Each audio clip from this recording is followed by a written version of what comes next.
Hey everyone, welcome back to the channel.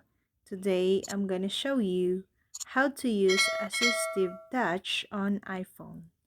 Accessibility made easy. One of many accessibility features Apple offers in the best iPhones for those with physical and motor limitations is called Assistive Touch. With this feature, you can perform commonly used functions on the smartphone, like adjusting volume, locking the screen, using multi-finger gestures, restarting the device, and more with greater ease. These tasks might seem simple and second nature to most of us, but to many, they are difficult to do. This doesn't mean you have to negate using an iPhone altogether. You can simply enact features like Assistive Touch to help. First, go to Settings, Accessibility, and tap Touch.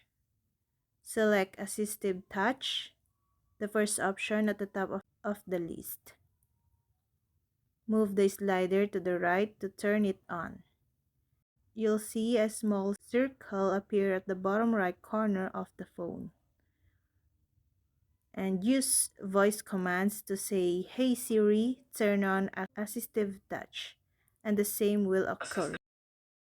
Drag the button to any edge of the screen to move it out of the way as needed. Tap it to reveal a menu with all the most frequently used functions so you can more easily access them.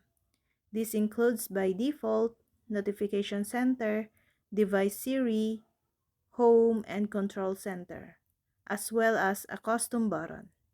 You can customize this video. And that's all.